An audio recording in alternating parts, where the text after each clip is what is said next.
اعوذ باللہ من الشیطان الرجیم بسم اللہ الرحمن الرحیم ان اللہ وملائکتہ یصلون علی النبی یا ایہا الذین آمنوا صلوا علیہ وسلموا تسلیما اللہم صلی علی سیدنا ونبینا وشفیعنا ومولانا محمد وعلی آل محمد وبارک وسلم۔ محترم خواتین و حضرات، السلام علیکم۔ پیام صبح کے ساتھ ایک بار پھر حاضر میں ہوں آپ کا میزبان انیق احمد۔ سورہ انعام پر گفتگو ہو رہی ہے۔ کل ہم نے سورہ انعام کی آیت نمبر 151 پر گفتگو کا آغاز کروایا۔ خواتین و حضرات، بہت بڑے بڑے موضوعات اس آیت میں ہیں۔ کل بھی ہم نے ایک بات یہ عرض کی تھی کہ سورہ انعام کا اب اختتام ہو رہا ہے، اس جانب ہم جا رہے ہیں۔ 151ویں آیت پر ہم آ گئے ہیں اور 165 کل آیات ہیں سورۃ الانعام کی۔ خواتین و حضرات، چند باتیں جو اب یہ محسوس یہ ہوتا ہے کہ دو ٹوک قسم کا مکالمہ ہو رہا ہے، اور سرکار دو عالم صلی اللہ علیہ وآلہ وسلم کے ذریعے اللہ تعالیٰ ارشاد فرما رہا ہے کہ انہیں بتا دیجئے کہ اللہ تعالیٰ نے ان پر کون کون سی پابندیاں عائد کر دی ہیں۔ شرک کے حوالے سے کل بہت ساری گفتگو ہمارے معزز علماء نے عطا فرمائی۔ نہ شرک بالذات، نہ شرک بالصفات، نہ شرک اختیارات میں، نہ شرک حقوق میں۔ اللہ تعالیٰ کا جو مقام منصب ہے اس میں کسی کو شریک نہیں کیا جا سکتا۔ نہ شرک خفی، نہ شرک جلی، نہ شرک بالذات، نہ شرک بالصفات۔ اور مفتی منیب الرحمان صاحب نے کل جو بات جہاں پہ ختم ہو رہی تھی تو وہاں ایک بہت اہم بات فرمائی ہمارے اس سوال کے جواب میں کہ توحید کا جو عملی رنگ ہے اسے بھی تو اختیار کرنا چاہیے نا، کیونکہ زبان سے کہہ بھی دیا لا الہ تو کیا حاصل، دل و نگہ مسلمان نہیں تو کچھ بھی نہیں، اقبال نے فرمایا۔ تو مفتی صاحب نے ہمیں تعلیم کیا کہ اللہ تعالیٰ کی ایک صفت حاکم کی بھی ہے۔ اللہ تعالیٰ کا مطلوب کیا ہے ہم سے کہ ہم اللہ تعالیٰ کو حاکم مانیں، ہم اسے رازق مانتے ہیں، رحیم مانتے ہیں، کریم مانتے ہیں، رحمان مانتے ہیں، بصیر مانتے ہیں، خبیر مانتے ہیں۔ خواتین و حضرات، لیکن حاکم من لم یحکم بما انزل اللہ فاولئک هم الظالمون فاولئک هم الکافرون فاولئک هم الفاسقون۔ جو اللہ کا حکم نہیں مانتے وہ کیا ہیں؟ وہ ظالم ہیں، وہ کافر ہیں، وہ فاسق ہیں۔ تو اللہ تعالیٰ کا حکم ماننا ہے، کیونکہ قرآن کریم فرماتا ہے کہ ان الحکم الا للہ۔ اس حوالے سے کل بہت ساری بات ہوئی۔ اب ہم ذرا آگے بڑھیں گے۔ وبالوالدین احسانا۔ کل بھی میں نے ایک بات یہ عرض کرنے کی کوشش کی تھی لیکن اس پر گفتگو نہیں ہو سکی کہ اللہ تعالیٰ نے جہاں توحید کی بات کی، توحید خالص کی بات کی، والدین کو فوراً وہاں اللہ تعالیٰ لے کر آتا ہے۔ یہ کیا معاملہ ہے؟ انشکر لی ولوالدیک الی المصیر۔ اس پر بھی کل ہم نے تھوڑی سی بات کروائی تھی کہ دیکھو میرا ادا کرو شکر اور اپنے والدین کا، اور دیکھو تمہیں لوٹ کر میرے ہی پاس آنا ہے۔ اللہ اکبر، اللہ اکبر۔ رب ارحمہما کما ربیانی صغیرا۔ قرآن کریم کے بہت ساری آیات سامنے آتی ہیں، بات کروائیں گے ان پر۔ اس کے ساتھ ساتھ پھر اللہ تعالیٰ فرما رہا ہے کہ اپنی اولاد کو مفلسی کے ڈر سے قتل نہ کرو، ہم تمہیں بھی رزق دیتے ہیں اور انہیں بھی رزق دیں گے۔ فواحش، بے حیائی کی طرف نہ جاؤ، خواہ وہ کھلی بے حیائی ہو یا چھپی بے حیائی ہو، اور کسی بھی جان کو ناحق قتل نہ کرو۔ تو جان کو قتل حق کے ساتھ کن معنوں میں کیا جا سکتا ہے؟ کیا قصاص کی جانب اشارہ ہے؟ کیا ارتداد کی جانب اشارہ ہے؟ کیا دوران جہاد اگر کوئی اسلام کے نفاذ کی راہ میں آئے، مزاحمت کرے تو اس کو قتل کرنے کی اجازت ہے؟ اور اس کے ساتھ ساتھ رجم، اگر شادی شدہ مرد ہو یا عورت اگر وہ زنا کا مرتکب ہو تو رجم کی سزا دین عطا فرماتا ہے، دین نافذ کرتا ہے۔ خواتین و حضرات، بہت ساری باتیں اس ذیل میں ہوں گی، پھر اللہ تعالیٰ یہ وصیت کر رہا ہے، نصیحت کر رہا ہے ہمیں۔ ذالکم وصاکم بہ لعلکم تعقلون۔ یہاں پر شاید تم عقل سے کام لو، سوچو سمجھو۔ کراچی میں تشریف فرما ہے محترم مفتی منیب الرحمان صاحب، ممتاز عالم دین، خواتین و حضرات، ایک بڑا محبوب نام، بڑا مقبول نام ہمارے ملک کا پیام صبح کا لازمی جز تشریف لاتے ہیں اور ہماری علمی کمی کو دور فرماتے ہیں، اور لاہور میں تشریف فرما ہیں محترم ڈاکٹر سرفراز احمد آوان صاحب۔ بہت شکریہ آپ کا، آپ تشریف لائے۔ آپ تشریف لاتے ہیں ہمیں بے پناہ خوشی ہوتی ہے، کیونکہ قرآن کریم کی تفسیر کو قرآن کریم سے جس انداز سے آپ بیان فرماتے ہیں وہ آپ ہی کا خاصہ، آپ ہی کا حصہ۔ سبحان اللہ، سبحان اللہ۔ دونوں مہمانوں کو خوش آمدید کہتا ہوا پروگرام کا آغاز کرنا چاہوں گا اللہ تعالیٰ کے بابرکت نام سے، سورۃ الانعام آیت نمبر 151۔ اعوذ باللہ من الشیطان الرجیم، بسم اللہ الرحمن الرحیم۔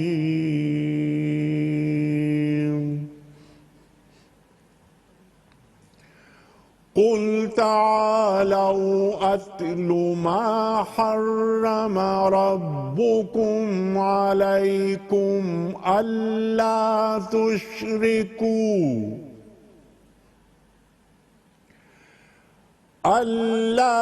تشركوا به شيئا وبالوالدين إحسانا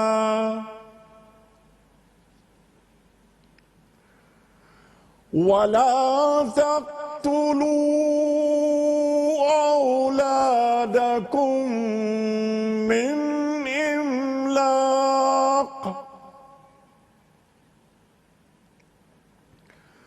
نحن نرزقكم وإياهم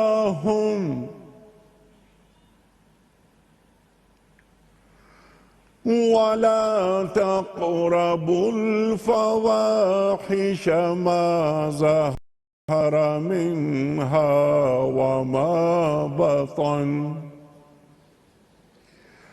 ولا تقتلوا النفس التي حرم الله إلا بالحق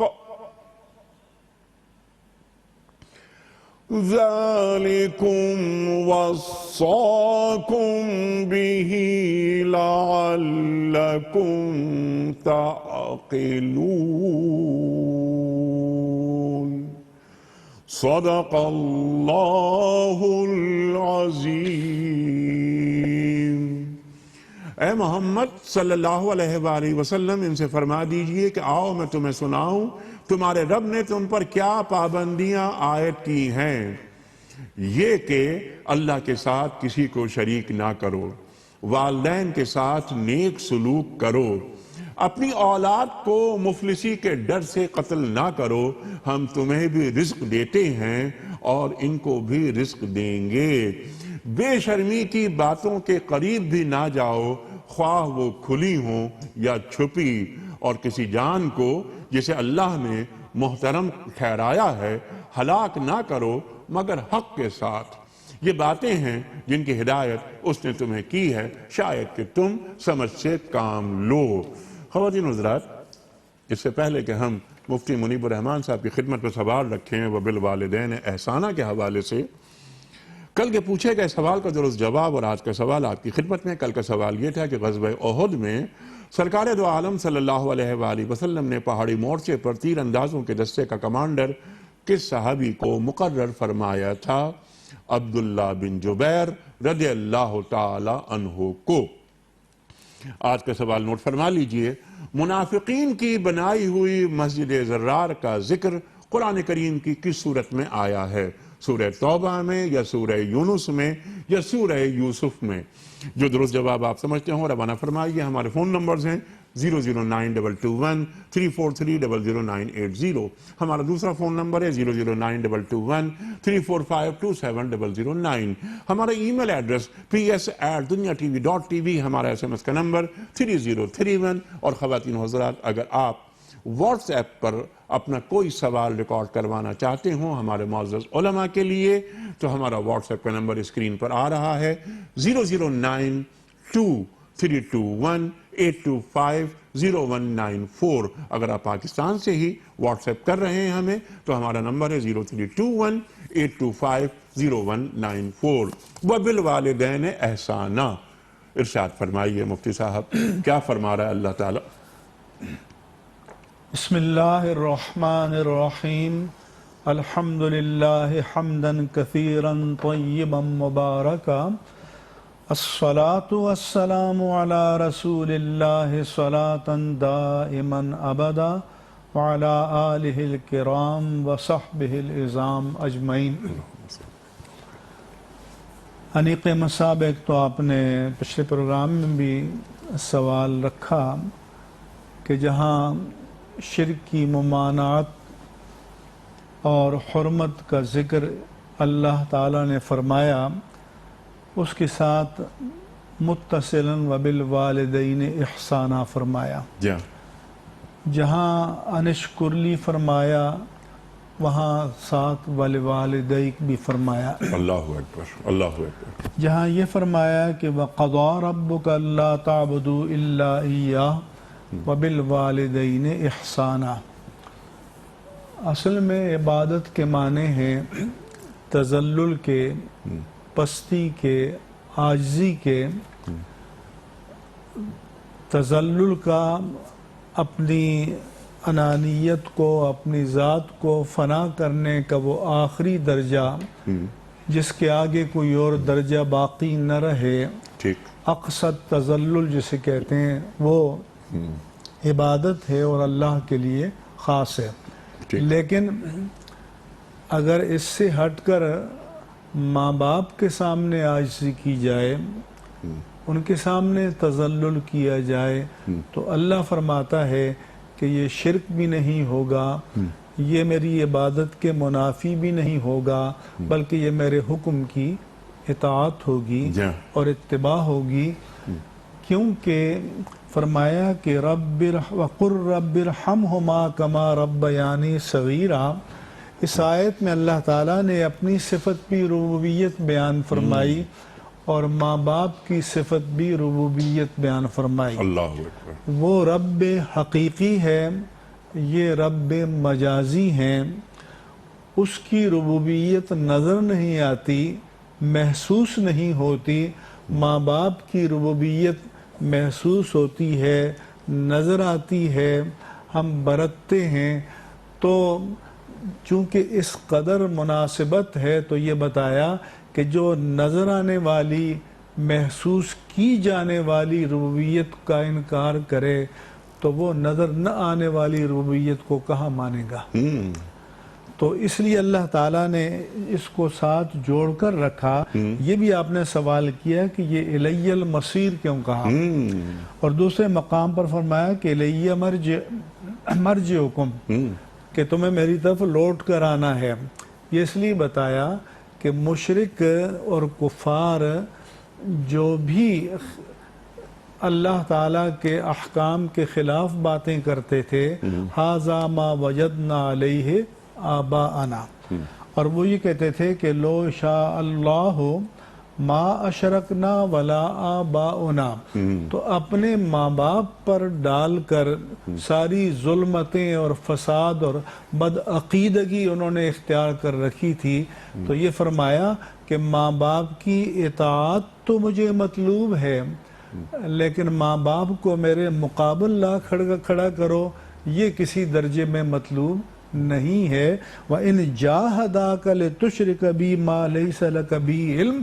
اگر تمہارے ماں باپ تمہیں مجبور کریں کہ میرے ساتھ کسی غیر کو شریک ٹھہراؤ جس کا تمہیں علم نہیں، تو فَلَا تُطِعْهُمَا، خبردار ان کی بات کو نہ ماننا. اگر مان لی تو الیہ مرجعکم، لوٹ کر تو میرے ہی پاس آنا ہے.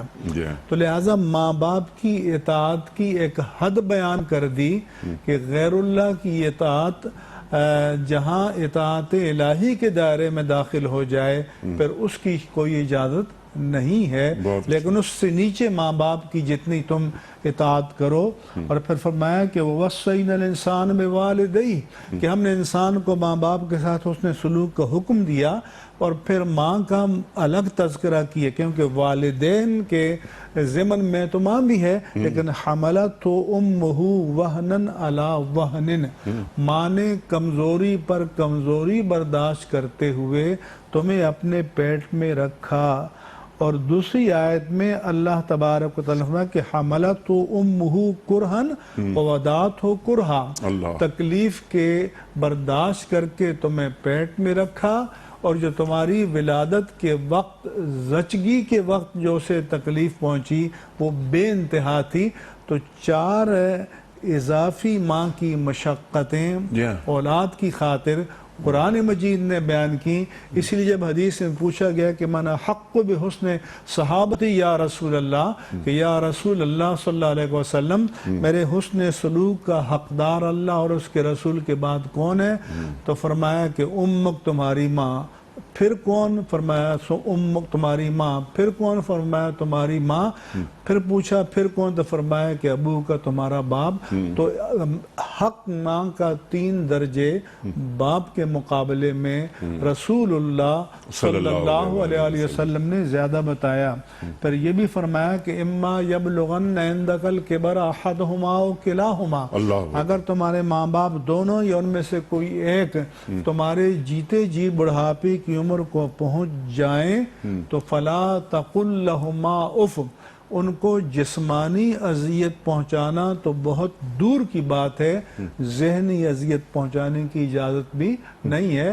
اف تک نہ کہو، جو ایک لفظ اور ایک کلمہ ہے جس سے کوئی جسمانی تکلیف نہیں پہنچتی۔ ولا تنہرہما، چھڑکو نہیں۔ وقل لہما قولا کریما، بات کرنی ہو تو بڑی نرمی سے، پیار سے، محبت سے۔ واخفض لہما جناح الذل من الرحمہ، اور نرمی سے رحمت کے بازوؤں کو ان کے لیے پھیلا دو، اپنی آغوش لطف کو ماں باپ کے لیے پھیلا دو۔ وَقُلْ رَبِّ ارْحَمْهُمَا كَمَا رَبَّيَانِي صَغِيرًا، اور پھر ماں باپ کے لیے دعائیں بھی کیا کرو۔ یہ بھی نیک اولاد کا شعار ہے کہ اللہ جس طرح انہوں نے بچپن میں مجھے شفقت سے، پیار سے، محبت سے پالا، تو اسی طرح کر۔ اور پھر قرآن نے فرمایا کہ حتی اذا بلغ اشدہ و بلغ 40 سنہ، جب پختگی کی عمر کو پہنچ جائے، 40 سال کی عمر کو پہنچ جائے، تو پھر بھی ماں باپ کو نہیں بھولنا چاہیے، دعا کرے کہ رب اوزعنی ان اشکر نعمتک التی انعمت علی۔ یہ قرآن مجید میں بیان کیا کہ اے اللہ تو مجھے اس کی توفیق عطا فرما کہ میں تیری اس نعمت کا شکر ادا کروں جو تو نے مجھ پر فرمائی، وعلی والدی، اور میرے ماں باپ پر بھی فرمائی۔ یعنی صرف نہیں، اپنے اوپر رب کے احسان کا شکر ادا کرنا کافی نہ سمجھو، ماں باپ پر جو اللہ نے احسان کیا، کیونکہ ماں باپ نہ ہوتے تو تم بھی نہ ہوتے۔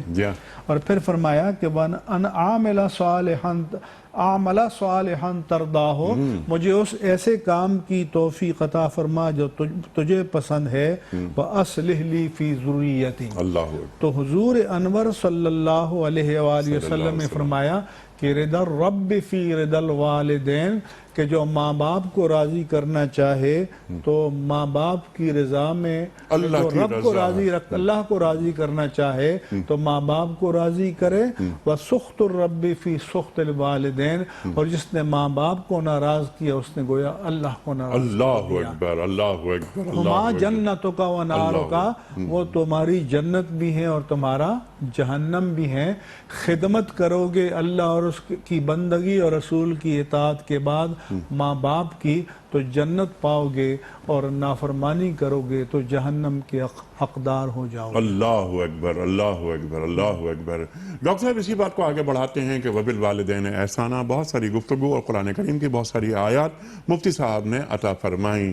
سرکار دو عالم صلی اللہ علیہ وآلہ وسلم کا ارشاد مجھے یاد آ رہا ہے، آپ فرماتے ہیں کہ والدین کی جانب محبت بھری نگاہ ڈالنا ایک حج کے برابر ثواب، اس کا مقام۔ اللہ اکبر۔ صحابہ نے سوال کیا کہ یا رسول اللہ صلی اللہ علیہ وآلہ وسلم کہ اگر ہم دن میں 50 محبت کی نگاہیں ڈالیں تو کیا ہمیں 50 حجوں کے برابر 50 حج کا ثواب ملے گا؟ آپ نے فرمایا صلی اللہ علیہ وسلم نے کہ جی یقیناً اللہ کے یہاں کوئی کمی نہیں ہے اجر دینے میں۔ ارشاد فرمائیے کہ اللہ تعالیٰ نے والدین کے مقام کو کہاں رکھا ہے؟ ارشاد نحمده ونصلي على رسوله الكريم اما بعد فاعوذ بالله من الشیطان الرجیم بسم اللہ الرحمن الرحیم۔ قرآن کریم میں اللہ تعالیٰ نے والدین کے حوالے سے جو ارشادات فرمائے ہیں، تقریباً 12 مقامات ایسے ہیں کہ جہاں والدین کا لفظ قرآن کریم میں مذکور ہوا ہے، اور 5 مقامات ایسے ہیں جہاں اللہ تعالیٰ نے فرمایا وَبِالْوَالِدَيْنِ احسانا، والدین کے ساتھ حسن سلوک کا مظاہرہ کرنا ہے۔ ایک جگہ فرمایا وَبِالْوَالِدَيْنِ حُسْنًا، والدین کے ساتھ عمدگی سے سلوک کرنا ہے۔ اللہ تعالیٰ نے قرآن کریم میں اپنے حق کے بعد اپنی مخلوق میں سے سب سے مقدم حق والدین کا بیان فرمایا ہے، اور مفتی صاحب نے جو آیہ کریمہ دعا کے حوالے سے ذکر فرمائی، اس میں آپ غور کیجئے کہ جو بیٹا یا بیٹی یا جو اولاد یہ دعا کر رہی ہے کہ رب اوزعنی ان اشکر نعمتک التی انعمت علی وعلی والدی، اے اللہ مجھے توفیق بخش کہ میں شکر کروں تیری ان نعمتوں کا جو تو نے مجھ پہ کی اور میرے ماں باپ پہ کی، وَأَنْ أَعْمَلَ صَالِحًا تَرْضَاهُ، اور میں ایسے اعمال کروں کہ جو تیری رضا اور تیری خوشنودی کا ذریعہ ہوں۔ انی تبت الیک وانی من المسلمین، میں تیری طرف پلٹنے والا، وَأَنْ أَعْمَلَ صَالِحًا تَرْضَاهُ وَأَصْلِحْ لِي فِي ذُرِّيَّتِي، اور میری اولاد کو بھی سنوار دیجئے، میری اولاد کو بھی سنوار دیجئے، میں تیری طرف پلٹتا ہوں۔ انی تبت الیک وانی من المسلمین۔ اس کے بعد اللہ تعالیٰ نے اولاد کے حوالے سے جو یہ 2 طبقات سورہ احقاف میں بیان فرمائے ہیں، اس میں فرما بردار اولاد کے لیے کیا بشارت دی ہے۔ پورے قرآن کریم میں آپ دیکھیں کسی اور کے لیے اس انداز سے اکٹھی یہ بشارتیں مذکور نہیں ہیں جو یہاں اللہ نے ارشاد فرمائی ہیں۔ فرمایا اولئک الذین نتقبل عنہم احسن ما عملوا، یہ فرما بردار بیٹے اور بیٹیاں نتقبل عنہم احسن ما عملوا، ان کے تمام نیک اعمال کو ہم یقیناً قبول کریں گے، یہ بشارت ہے بہت بڑی۔ وَنَتَجَاوَزُ عَنْ سَيِّئَاتِهِمْ، اور دوسرے یہ کہ یہ جو فرما بردار بیٹے اور بیٹیاں ہیں، ان کی جانب سے ہونے والی سیئات پر ہم تجاوز کریں گے، نگاہ کرم کرتے ہوئے ان کے لیے بخشش کا فیصلہ فرمائیں گے۔ فی اصحاب الجنہ، یہ سب کے سب جنتی ہوں گے۔ وعد الصدق الذی کانوا یوعدون، یہ اللہ کا وعدہ ہے ان کے ساتھ جو اللہ ان کے ساتھ کر رہا ہے۔ اللہ اکبر۔ اگر انہوں نے اپنی زندگی اس طرز سے گزاری کہ ان کی زندگی مجموعی طور پر والدین کی فرما برداری میں گزری ہے، تو یہ بہت بڑی بشارت ہے جو ان کے لیے ہے۔ اور محبوب کریم علیہ الصلاۃ والتسلیمات ممبر پر رونق افروز ہو رہے ہیں، قدم مبارک اٹھاتے ہوئے ممبر پر قدم مبارک رکھ رہے ہیں، اور ایک جگہ قدم رکھا تو فرمایا آمین، فلم ارتقت درجۃ الثانیۃ قال آمین، دوسرے پر قدم رکھا سٹیپ پر تو پھر فرمایا آمین، اور تیسرے پر قدم رکھا تو پھر فرمایا آمین۔ جب ممبر سے آپ نیچے اترے تو صحابہ نے پوچھا کہ لقد سمعنا منک اليوم شیئا ما كنا نسمعه، آج ہم نے آپ کی زبان مبارک سے کچھ ایسے کلمات سنے ہیں جو اس سے پہلے کبھی ہم نے سنے نہیں۔ تو آپ نے ارشاد فرمایا جبریل آئے تھے اور 3 باتیں انہوں نے کہیں، ان میں سے ایک یہ کہ بعد من ادرک ابویہ، رحمت ربانی سے دور ہوا وہ شخص کہ جس نے والدین کو پایا، دونوں کو بڑھاپے میں یا دونوں میں سے کسی ایک کو پایا، اور ان کی خدمت کر کے جنت حاصل نہیں کر سکا۔ آپ صلی اللہ علیہ وسلم کی زبان مبارک سے 3 مرتبہ یہ کلمہ نکلا، رغم انف من ادرک ابویہ الکبر، رغم انف رغم انف رغم انف، 3 دفعہ فرمایا۔ ذلیل ہو گیا وہ، اس کی ناک خاک آلودہ ہو گئی جس نے والدین میں سے دونوں کو دونوں کو یا دونوں میں سے کسی ایک کو بڑھاپے میں پایا اور ان کی خدمت نہیں کر سکا، جہاں بھی اللہ تعالیٰ نے خیر کی بات ذکر فرمائی ہے وہاں والدین کو مقدم رکھا ہے۔ اللہ تعالیٰ نے فرمایا یسألونک ماذا ينفقون، یہ آپ سے پوچھتے ہیں کہ اپنا مال کہاں خرچ کریں۔ قل ما انفقتم من خیر فللوالدین، جو تم نے خیر یعنی مال خرچ کرنا ہے سب سے پہلے والدین کی خدمت پر خرچ کرو۔ جب ایک بندے نے یہ شکایت کی کہ میرے والد بڑے خرچیلے ہیں، اور حضور اکرم صلی اللہ علیہ وسلم نے ان کے والد کو بلایا اور راستے میں وہ کچھ اشعار اپنے ذہن میں کہتے ہوئے آئے، تو حضور اکرم صلی اللہ علیہ وسلم نے ان سے فرمایا کہ پہلے ذرا وہ شعر تو سناؤ جو تم اپنے ذہن میں اور خیال میں ایک ترتیب دے رہے تھے۔ انہوں نے جو گفتگو کی اس کے بعد آپ صلی اللہ علیہ وسلم نے اس بیٹے سے فرمایا انت ومالک لابیک، تو اور تیرا مال تیرے ماں باپ کا ہے۔ یعنی اس پر غور کرنے کی ضرورت ہے کہ والدین کے ساتھ ان کی زندگی میں بلکہ ان کے دنیا سے چلے جانے کے بعد بھی حسن سلوک کا محبوب کریم علیہ الصلوۃ والتسلیمات نے حکم فرمایا۔ بنو ایک قبیلے کا آدمی حضور اکرم صلی اللہ علیہ وسلم کی خدمت میں حاضر ہوا اور انہوں نے سوال کیا کہ یا رسول اللہ میرے والدین دنیا سے چلے گئے ہیں، میں ان کے چلے جانے کے بعد بھی ان کے ساتھ حسن سلوک کر سکتا ہوں، ان کے ساتھ صلہ رحمی ان کے چلے جانے کے بعد بھی کر سکتا ہوں؟ آپ نے فرمایا ہاں کیوں نہیں، 5 کام ایسے ہیں کہ جن کے کرنے سے والدین کے دنیا سے چلے جانے کے بعد بھی ان سے حسن سلوک جاری رہتا ہے۔ آپ نے فرمایا پہلا کام الصلاۃ علیہما، ان کی نماز جنازہ پڑھنا ہے، ان کے لیے ان کی نماز جنازہ میں شریک ہونا ہے، اور نماز جنازہ میں شریک ہو کر ان کے لیے دعا وہی کرے گا جس نے زندگی میں نماز جنازہ کی دعا سیکھی ہو اور اس کو ذہن میں محفوظ رکھا ہو۔ اور دوسرے فرمایا الاستغفار لہما، وقتاً فوقتاً ان کے لیے بخشش طلب کرتے رہنا۔ انیق صاحب بڑی خوش نصیب ہے وہ اولاد جو فجر میں 2 دفعہ، ظہر میں 4 دفعہ، عصر میں 1 یا 2 دفعہ، مغرب میں 3 دفعہ اور عشاء میں 5 یا 7 دفعہ کہتی ہے ربنا اغفر لی ولوالدی، پروردگار مجھے بھی بخش دے اور میرے ماں باپ کو بھی بخش دے۔ اپنے والدین کے لیے دعا کرنا یہ انبیاء علیہ السلام کی سنت ہے۔ یہ جو دعا ہم نماز کے آخر میں عرض کرتے ہیں یہ سیدنا ابراہیم علیہ السلام کی دعا ہے، رب اجعلنی مقیم الصلاۃ ومن ذریتی ربنا وتقبل دعا ربنا اغفر لی ولوالدی وللمؤمنین یوم یقوم الحساب۔ حضرت نوح علیہ السلام نے دعا کی تھی ربنا اغفر لی ولوالدی ولمن دخل بیتی مؤمنا وللمؤمنین والمؤمنات۔ تو دوسرے فرمایا والدین کے لیے استغفار کرنا، اور تیسرے فرمایا وَإِنْفَاذُ عَهْدِهِمَا، انہوں نے اپنی زندگی میں جو وعدے کیے ان وعدوں کو پورا کرنا، ان کے چلے جانے کے بعد ان کو پورا کرنا، اور والدین کے جائز وعدوں کو پورا کرنا یہ بھی والدین کے ساتھ صلہ رحمی ہے۔ اور چوتھے فرمایا وَصِلَةُ الرَّحِمِ الَّتِي لَا تُوصَلُ إِلَّا بِهِمَا، وہ رشتے جو والدین کی وجہ سے وجود میں آئے، جیسے ماموں کا رشتہ ہے، خالہ کا رشتہ ہے، چچا کا رشتہ ہے، پھوپھی کا رشتہ ہے، پوتے پوتیوں اور نواسے نواسیوں کا رشتہ ہے، ان رشتوں کو والدین کے چلے جانے کے بعد بھی قائم رکھنا، برقرار رکھنا۔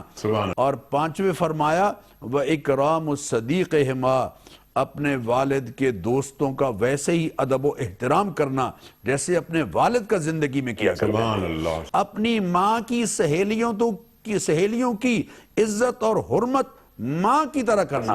اب ذرا اندازہ کیجئے کہ جس معاشرے میں یہ کیفیت پیدا ہو کہ والدین کے چلے جانے کے بعد بھی ان کے دوستوں کے ساتھ تعلق بیٹے اور بیٹیاں قائم رکھ رہے ہوں، ان کی سہیلیوں، ماں کی سہیلیوں کے ساتھ بیٹیاں رشتے قائم رکھ رہی ہوں، اور باپ کے دوستوں کے ساتھ بیٹے رشتے قائم رکھ رہے ہوں، اور ان کا ادب و احترام باپ اور ماں کی طرح کر رہے ہوں، وہ کتنا پاکیزہ اور کتنا باہم جڑا ہوا مربوط معاشرہ ہو۔ سبحان اللہ، سبحان اللہ، سبحان اللہ۔ یہ مقام والدین کا جو قرآن کریم اور ہمارا دین احادیث مبارک فرمائی آپ دونوں حضرات نے ہم تک پہنچی،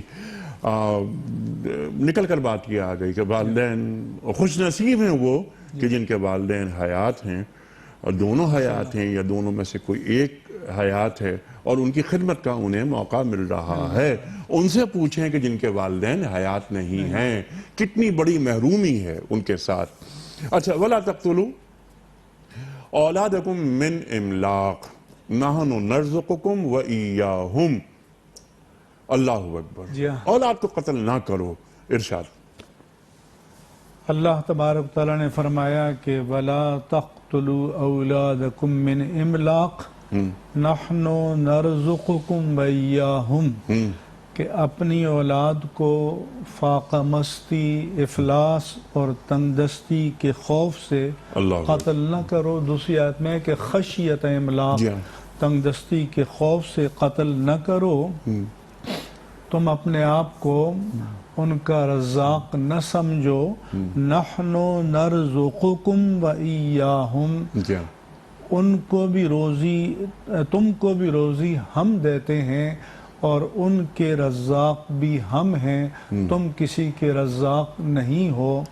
یہ ان لوگوں کے لیے ہے کہ جو تندرستی کے خوف سے قتل کرتے ہیں۔ کچھ وہ تھے کہ جو بیٹیوں کی پیدائش کو باعث عار سمجھ کر قتل کرتے تھے، تو ان کا ذکر قرآن مجید میں الگ آیا، اور یہ بھی فرمایا کہ وَإِذَا بُشِّرَ أَحَدُهُمْ بِالْأُنْثَىٰ، کہ جب ان میں سے کسی کو بیٹی کی پیدائش کی خبر دی جاتی ہے تو ظَلَّ وَجْهُهُ مُسْوَدًّا، کہ اس کا چہرہ کالا ہو جاتا ہے، وَهُوَ كَظِيمٌ، غصے سے بھر جاتا ہے، اور سوچتا ہے کہ يَتَوَارَىٰ مِنَ الْقَوْمِ مِنْ سُوءِ مَا بُشِّرَ بِهِ أَمْ يَدُسُّهُ فِي التُّرَابِ، کہ جو بدخبریوں سے دی گئی ہے تو یہ اَيُمْسِكُهُ، اسے روکے رکھے یا اپنی قوم سے چھپائے رکھے یا اسے زندہ درگور کر دے۔ جس کی چند مثالیں، یہ تو نہیں ہے کہ ہر بچی زندہ درگور کر دی جاتی، اگر ایسا ہوتا تو نسلی پروان نہ چڑھتی، لیکن ایسی مثالیں اس زمانے میں موجود تھیں۔ ٹھیک ہے، اچھا ہم آ جاتے ہیں اس زمانے میں۔ تو اب یہ ضبط تولید کی بات ہوتی ہے، 2 بچے ہی اچھے، اس تعلق سے فرمائیے کہ کیا اس کی اجازت ہے؟ موجودہ زمانے کے اعتبار سے اگر کوئی نظام حکومت ایسا ہے کہ جنہوں نے، یا جو اس دنیا میں رہنے والے دانا لوگ ایسے ہیں کہ جن کا خیال یہ ہے کہ ہمارا تو یہاں آنا ہمارا حق تھا اور بہت ضروری تھا، لیکن ہمارے بعد دوسروں کو نہیں آنا چاہیے تاکہ ہماری عشرتوں میں کمی نہ آئے۔ ٹھیک، ایک پروگرام میں آپ نے ایک بڑی اچھی بات فرمائی تھی، مجھے یاد ہے، آپ نے فرمایا تھا کہ مثال بالکل ایسی ہے کہ ایک ٹرین ہے، اس ڈبے میں مسافر آ کے بیٹھ گئے ہیں، لیکن اب جو باہر کا مسافر آنا چاہ رہا ہے تو اسے آنے نہیں دے رہے۔ میں نے عرض کیا تھا کہ ایک اسٹیشن پہ وہ باہر ہے اور اندر والے اس کو روکے جا رہے ہیں، مگر وہ کسی طرح سے دھکے کھا کر اندر چلا جاتا ہے، تو اگلے اسٹیشن پہ ہونا تو یہ چاہیے کہ اپنا پچھلا اسٹیشن یاد کرے کہ مجھے روکا جا رہا تھا، تو اب میں تو کسی کا راستہ نہ روکوں، لیکن وہ اندر والوں کے ساتھ ہو جاتا ہے، وہ بھی راستہ روکنے لگ جاتا ہے۔ تو کچھ دانا ایسے ہیں کہ اب ہم تو ٹرین کے، حیات کے ٹرین میں سوار ہو گئے ہیں، لیکن اب کسی اور کو اس ٹرین میں سوار نہیں ہونا چاہیے تاکہ ہمارے لیے جگہ تنگ نہ ہو جائے۔ یہ زمین تمہاری نہیں، یہ جہاں تمہارا نہیں۔ کیا اس کا مطلب یہ نہیں کہ جو لوگ یہ خیال، یہ بات ہو رہی ہے کہ مفلسی، افلاس کا انہیں ڈر، خوف، وہ اپنے خدا خود بننے کی کوشش کرنے لگتے ہیں؟ جی ہاں، ان کے شعور یا لاشعور میں یہی ہے کہ اس کائنات کی پلاننگ اور منصوبہ بندی ہمارے ذمے ہے، اور آنے والی نسلوں کی بھی ہمارے ذمے ہے، لہذا ہمیں چاہیے کہ وسائل رزق جو ہیں ان کا پھیلاؤ نہ ہو جائے۔ میں نے پہلے بھی آپ سے عرض کیا تھا کہ اگر ہمیں اللہ کی رزاقی پر ایمان ہو تو جب پاکستان بنا تھا تو موجودہ جو پاکستان ہے، اس وقت ویسٹ پاکستان تھا، یہاں کل 3.5 کروڑ کی آبادی تھی، آج 20 کروڑ کی آبادی ہے۔ ان 3.5 کروڑ والوں کو وہ عشرتیں، وہ راحتیں، وہ آسانیاں، وہ نعمتیں رزق کی فراوانی میسر نہیں تھی جو آج 20 کروڑ کو میسر ہے۔ لہٰذا اہل اقتدار کو چاہیے کہ وسائل رزق میں اضافہ کریں، استعداد پیداوار میں اضافہ کریں، اللہ تعالیٰ کی ظاہر اور پوشیدہ نعمتوں کو تلاش کریں۔ یہ نہ ہو کہ خود رازق بن کر دوسروں کا راستہ روک دیں۔ اللہ کے رسول نے فرمایا کہ جس روح نے آنا ہے وہ آ کر رہے گی، اللہ اکبر، اور اسے کوئی بھی اپنی تدبیر اور حکمت سے روک نہیں سکتا۔ جس روح کو اس دنیا میں اللہ نے مقدر کیا وہ آ کر رہے گی۔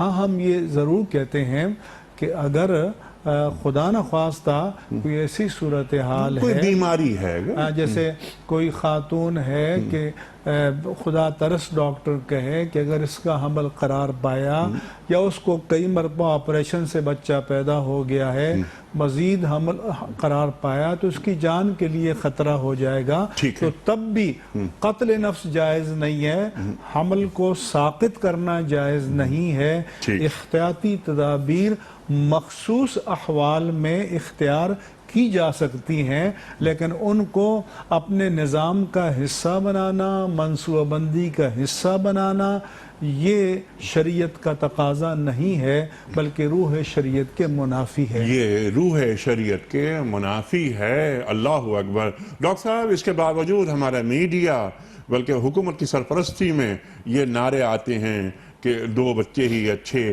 ہم تحدید نسل نہیں کر رہے، ہم تنظیم نسل کر رہے ہیں۔ کیسی لچھے دار باتیں سامنے آتی ہیں۔ خلاف شریعت ایک کام ہو رہا ہے اور حکومت کی ناک کے نیچے ہوتا ہے۔ اللہ اکبر۔ آپ فرمائیے ڈاکٹر صاحب، ایک بات اور میں آپ کی خدمت میں یہ عرض کرنے کی کوشش کروں گا کہ آپ اس پر روشنی ڈالیے کہ کسی بھی بچے کو اگر ہم تعلیم حاصل کرنے سے روکیں تو کیا اس بچے کی صلاحیتوں کے قتل کرنے کے مترادف نہیں ہے یہ بات؟ بسم اللہ الرحمن الرحیم۔ انیک صاحب، آج کل جو ہمارے ہاں میڈیا میں یا اشتہارات کے ذریعے سے تحدید آبادی کی صورتحال ہے، اس کے لیے بڑے خوشنما الفاظ بلکہ بعض بڑے خطرناک الفاظ استعمال کیے جا رہے ہیں۔ جی ہاں۔ خوشنما الفاظ میں سے مثلا بہبود آبادی ہے۔ بھئی آبادی کی بہبود کا مطلب تو یہ ہے کہ انسانوں کو وہ تمام وسائل اور آسانیاں اور راحتیں میسر کی جائیں جو ان کا حق ہے۔ جی۔ اور پھر اس اشتہار میں ایک جملہ آپ بھی یقینی باتیں سنتے ہوں گے کہ محتاط اختلاط، مرد اور عورت کا محتاط اختلاط، یہ آپ کس طرف لے کے جا رہے ہیں لوگوں کو اور معاشرے کو کس طرف لے کے جا رہے ہیں؟ اور اللہ تعالیٰ معاف فرمائے، اللہ معاف فرمائے، کتنی خوفناک بات ہے جو میڈیا کے ذریعے سے پھیلائی جا رہی ہے۔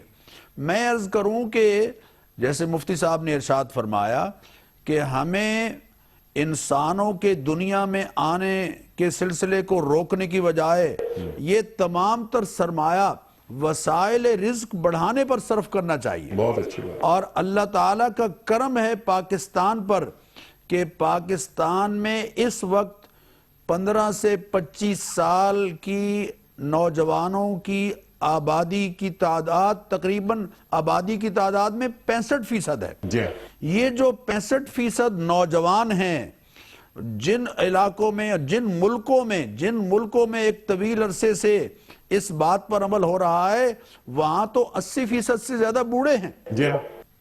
اللہ نے ہمیں افرادی قوت میسر کی ہے، اس افرادی قوت کو صحیح طور پر کھپایا جائے، ان کو تعلیم سے مزین کیا جائے، اور دنیا بھر میں وہ تمام ممالک کہ جن کو افرادی قوت کی ضرورت ہے، ہم ٹیکنیکل طور پر ان لوگوں کو ان تمام شعبوں میں ماہر کر کے باہر بھیجنے والے بنے، تو یہ ملکی وسائل میں اضافے کا بہت بڑا ذریعہ ہوگا۔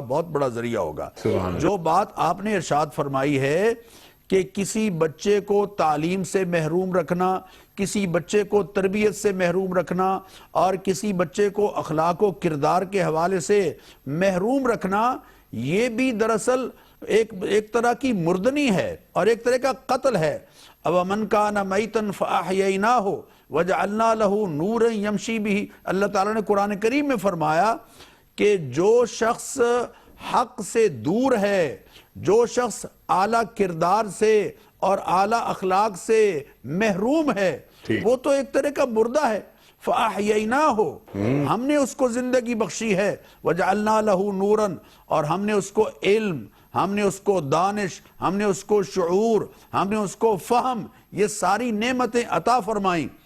یہ اللہ تعالیٰ کی طرف سے حق کے سمجھنے کے لیے عقل سلیم اور فہم سلیم ہونا، یہ بصیرت ہے، یہ بصیرت ہے۔ والدین کی ذمہ داری ہے کہ اس بصیرت کو اولاد تک منتقل کیا جائے، اور حق کو بالکل آپ نے صحیح فرمایا، حق کو قبول کرنا یہ ہدایت ہے، اور حق کو قبول کرنے کے نتائج رحمت کی صورت میں ہیں۔ سبحان اللہ۔ تو رحمت ہمارے ہاں تب آئے گی جب ہم اپنے بچوں کی، اپنی نئی نسل کا قتل بہت سی صورتوں میں جاری ہے انیق صاحب، یعنی یقین کیجئے نئی نسل کو ہم جس راہ پر ڈال رہے ہیں، اللہ تعالیٰ معاف فرمائے، اللہ معاف فرمائے، الیکٹرانک میڈیا کے ذریعے اور سوشل میڈیا کے ذریعے اور دوسرے تمام ذرائع سے۔ اس آیت کا جو اگلا حصہ ہے اور جس جانب آپ نے اشارہ فرمایا اور آپ نے ذکر بھی کیا میڈیا کا، وَلَا تَقْرَبُوا الْفَوَاحِشَ مَا ظَهَرَ مِنْهَا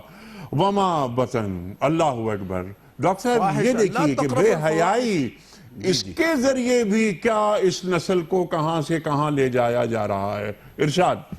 آپ اندازہ کیجئے کہ ایک تو ہے فحاشی کا ارتکاب، فحش کا ارتکاب، فحشاء کا ارتکاب، یہ تو ایک اگلا مرحلہ ہے۔ اللہ فرما رہے ہیں کہ لا تقربوا الفواحش ما ظہر منہا وما بطن، بے حیائی اور بے حیائی کے کاموں کے قریب تک نہ جاؤ، وہ کام کہ جو بالآخر تمہیں بے حیائی تک پہنچانے والے ہیں، یعنی فحش یا فحش یا فحشاء ایسی برائی ہے کہ جس کے اثرات دور تک ہوتے ہیں، اللہ اور ایسے جو پھیل جاتی ہے، جس کے اثرات پھیل جاتے ہیں۔ اللہ تعالی ما ظاہر منہا وما بطن، ظاہر کی بے حیائی ہو یا چھپی ہوئی بے حیائی ہو، ظاہر کی بے حیائی سے مراد زبان سے غلیظ کلمات، زبان پر گالیاں، زبان پر دوسروں کے لیے آوازیں کسنا، دوسروں کی تحقیر اور تذلیل، اور ہاتھوں سے اور پاؤں سے اور دوسرے اعضائے جسمانی سے گناہوں کا ارتکاب، یہ تو ظاہر ہے۔ اور وما بطن، اور پوشیدہ گناہوں سے بھی، بے حیائی کے کاموں سے بھی اپنے آپ کو بچانا ہے۔ اور پوشیدہ بے حیائی کے کاموں میں حسد بھی ہے، غیبت، حسد بھی ہے، کینہ بھی ہے، بغض بھی ہے۔ اسی طرح بہت سے پوشیدہ گناہ ہمارے معاشرے میں ہو رہے ہیں۔ مثلا ایک شخص مختلف مراحل میں اپنی بیوی کو طلاق دے چکا ہے، اور اس کا علم اسے ہے اور اس کی بیوی کو ہے، لیکن اس کے باوجود جبراً بیوی کو بیوی بنا کر اس نے رکھا ہوا ہے کہ کہیں ایسا نہ ہو کہ بدنامی ہو اس کی۔ بالکل یہ چھپا ہوا ایسا فحش عمل ہے کہ اللہ تعالیٰ قرآن کریم میں فرما رہے ہیں ان الذین یحبون ان تشیع الفاحشۃ فی الذین آمنوا، جو لوگ اس بات کو پسند کرتے ہیں، جو رائٹر ایسے مضامین لکھتا ہے، ایسے ڈرامے لکھتا ہے، ایسے سبجیکٹ، ایسے تمام تر لوگ جو معاشرے میں بے حیائی پھیلانے کے مرتکب ہو رہے، جو پسند کرتے ہیں کہ مسلم معاشرے میں بے حیائی پھیلے، باقیوں کو تو ہم عذاب آخرت میں دیں گے، ان کے ساتھ تو آخرت میں نپٹیں گے، لیکن لہم عذاب علیم فی الدنیا والآخرہ، بے حیائی عام کرنے والے لوگوں کے لیے دنیا میں بھی کڑی سزا ہے اور آخرت میں بھی کڑی سزا ہے، اور کڑی سزا سے لوگ گزر رہے ہیں۔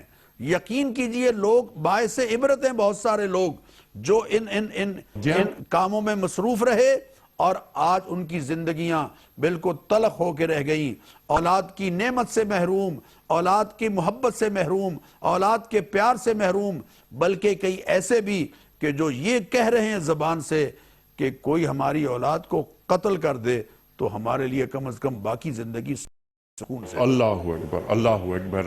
بے حیائی دین کے لیے ناقابل قبول ہے.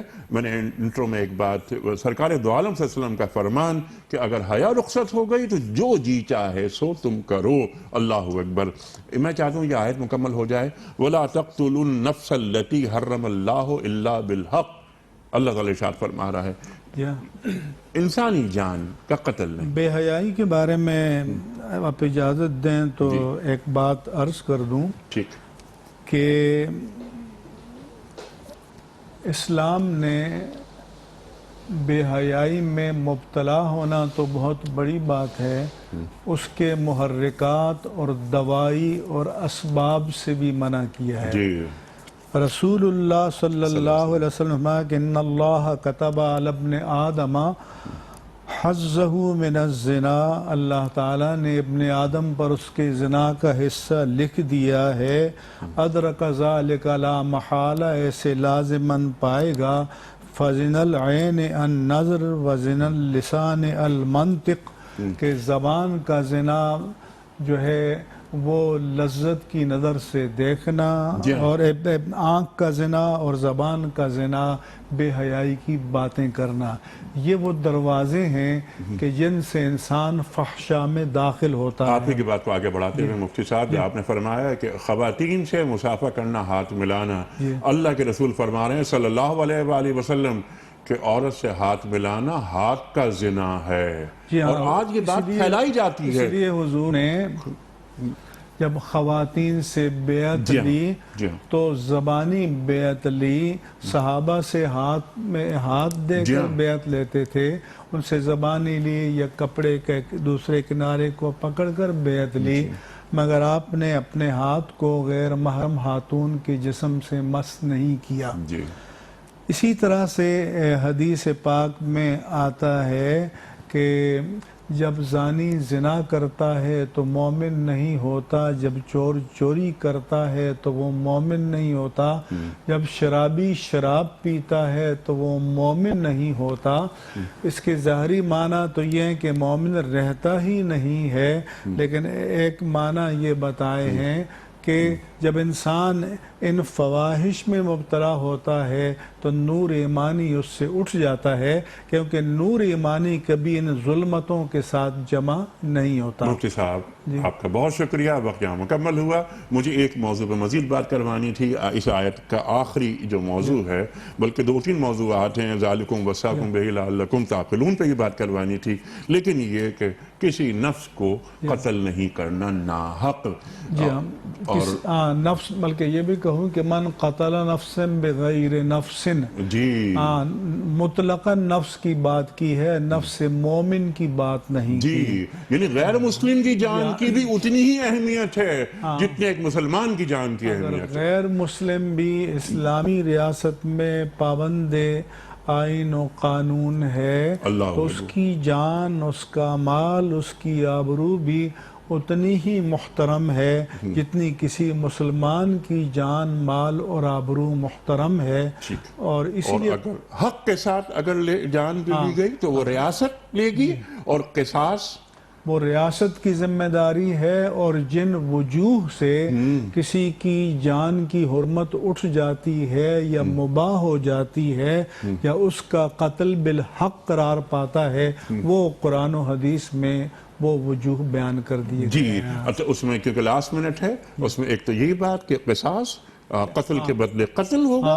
دوسری بات یہ کہ جہاد، میدان جہاد میں بھی آپ قتل کی اجازت ہے. یوم الضحک بھی فرمایا، اور یہ بھی فرمایا کہ جو دین سے نکل جائے، یعنی اسلام قبول کرنے کے بعد باغی بن کر دین کو ترک کر دے، مرتد. جی ہاں. اور ان تزنی حلیلت جارکا، یا السیب الزانی کے شادی شدہ زانی زنا کرے، اور جو آیت حرابہ یا محاربہ ہے تو اس میں ریاست کا جو باغی ہے تو اس کو بھی واجب القتل قرار دیا گیا ہے. اس کے علاوہ ان 5 صورتوں کے علاوہ کسی انسان کو قتل نہیں کیا جا سکتا. اس کے علاوہ جن کو شریعت نے بالحق کہا ہے اگر کوئی قتل کرے گا تو ناحق ہے، ناحق۔ اور ایک بے قصور انسان کا قتل پوری انسانیت کے قتل کے مترادف اللہ قرآن میں اکبر۔ قرار دیا ہے، جی۔ اور ایک بے قصور انسان کی جان کی حفاظت گویا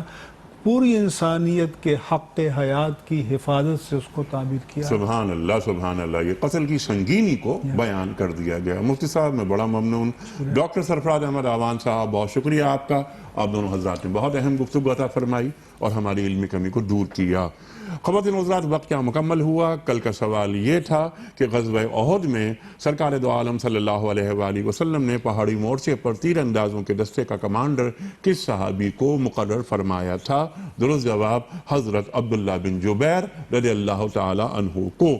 آج کا سوال نوٹ فرما لیجئے، منافقین کی بنائی ہوئی مسجد زرار کا ذکر قرآن کریم کی کس صورت میں آیا ہے؟ سورہ توبہ یا سورہ یونس یا سورہ یوسف؟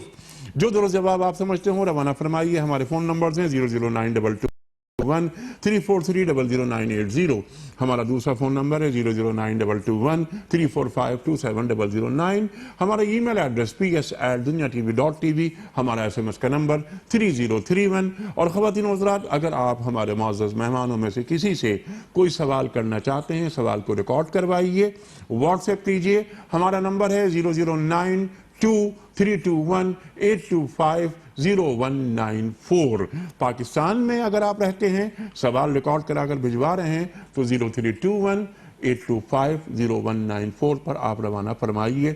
وقت قرآن دازی کا، مفتی صاحب ایک پرچی آپ نکال کر اعلان فرما دیجئے کہ کون صاحب ہیں یا صاحبہ ہیں جن کی خدمت میں ہم انعام پیش کر رہے ہیں۔